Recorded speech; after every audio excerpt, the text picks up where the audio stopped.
Électrochoc, le podcast des électrons libres.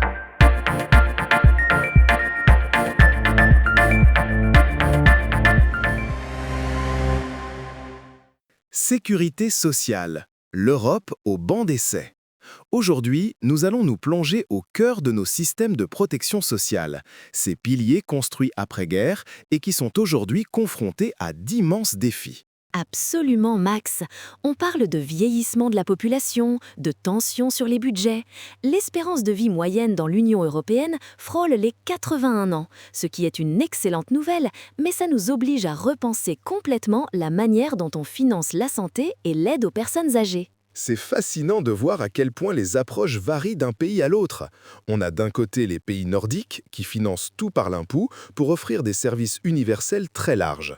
Et de l'autre, des modèles comme l'Allemagne ou la France qui reposent sur les cotisations sociales payées par les employeurs et les salariés. Et puis, il y a le modèle britannique avec son fameux NHS, le National Health Service, un service public très centralisé, mais qui, on le sait, est sous une pression énorme depuis des années.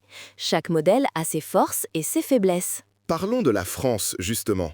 On a souvent cette image d'Épinal, du meilleur système de santé du monde. C'est un peu notre fierté nationale. Et il y a de quoi. 99% de la population est couverte et la part qui reste à la charge des patients est l'une des plus faibles d'Europe, seulement 9%. C'est vrai, sur le papier, c'est un modèle très protecteur. Quand on est malade, on se soucie peu de la facture et c'est un confort immense. Mais cette générosité a un coût. Nos dépenses de santé représentent 11,5% de notre PIB. C'est l'un des taux les plus élevés. Et le déficit de la branche maladie est colossal. On parle de presque 14 milliards d'euros. Et c'est là que le bât blesse. On dépense beaucoup, mais est-ce qu'on dépense bien ? Quand on regarde la qualité des soins, on n'est pas en tête du classement européen, loin de là. On se situe plutôt dans le ventre mou, à la 6e place sur les 8 pays étudiés. Exactement. Et ce chiffre ne dit pas tout. Il y a le problème criant de déserts médicaux, les urgences qui débordent. On a un système qui coûte cher, mais qui peine à garantir un accès rapide et équitable aux soins pour tous, partout sur le territoire. Comparons avec nos voisins. L'Allemagne, par exemple, dépense encore un peu plus que nous, 11,7% de son PIB, mais avec des résultats différents. Leur système, basé sur des caisses d'assurance maladie, semble plus équilibré. Oui, et ils sont très performants sur les arrêts maladie. Un salarié allemand malade continue de toucher 100% de son salaire pendant les 6 premières semaines. En France, on tombe à 50% après une période de carence. C'est une différence énorme en termes de sécurité pour le travailleur. C'est un point clé. La générosité d'un système ne se mesure pas qu'aux dépenses globales, mais à la protection concrète qu'il offre dans les moments difficiles. Absolument. Et si on regarde tout au nord, on trouve des modèles vraiment inspirants. Prenons le Danemark ou les Pays-Bas. Ils sont en tête du classement pour la qualité des soins. Les Pays-Bas, c'est un cas très intéressant.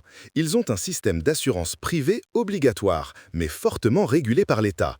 Ça crée une forme de compétition entre les assureurs qui semble tirer la qualité vers le haut, tout en maintenant les coûts. Ils sont classés premiers sur la qualité. Et le Danemark, avec son modèle financé par l'impôt et très décentralisé, est juste derrière. Ils ont cette fameuse flexi-sécurité qui protège très bien les gens entre deux emplois ou en cas de maladie, tout en favorisant un retour rapide à l'activité. C'est un équilibre subtil. Ce qui est frappant, c'est que ces pays qui nous dépassent en qualité de soins ont aussi des systèmes qui semblent plus soutenables financièrement. Ils ont réussi à allier efficacité, accès aux soins et maîtrise des dépenses. C'est ça, ils investissent massivement dans la prévention, dans le numérique pour la santé et dans les soins à domicile pour les personnes âgées.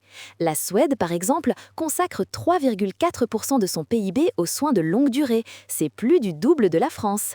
Ils anticipent les besoins de leur population vieillissante. Alors que chez nous, ou dans des pays comme l'Italie et l'Espagne, on voit que le système repose encore beaucoup sur les familles pour la prise en charge de la dépendance. En Espagne, les dépenses pour ces soins ne représentent que 0,7% du PIB. C'est un vrai choix de société, et ça pose la question centrale, comment faire évoluer notre modèle ? On voit bien que le statu quo n'est pas tenable. On ne peut pas continuer à avoir des déficits records pour une qualité de service qui n'est pas à la hauteur de l'investissement. L'idée n'est pas de tout jeter, bien sûr. Notre attachement à un accès universel aux soins est une force, mais il faut s'inspirer de ce qui fonctionne ailleurs. L'efficience allemande, l'innovation néerlandaise, la prévention danoise. Il y a des leçons à tirer partout. On peut être optimiste. La bonne nouvelle, c'est que des solutions existent. D'autres pays ont montré qu'il était possible de concilier un haut niveau de protection, une excellente qualité de soins et une gestion budgétaire rigoureuse. C'est un défi immense, mais c'est aussi une formidable opportunité de réinventer notre pacte social, de construire une sécurité sociale pour le 21e siècle qui soit à la fois plus juste, plus efficace et durable pour les générations futures. Exactement. Il s'agit de préserver l'esprit de solidarité qui est au cœur de notre modèle, tout en lui donnant les moyens de ses ambitions. Le débat est ouvert et il est passionnant. Soutenez les électrons libres. Abonnez-vous sur lel.media.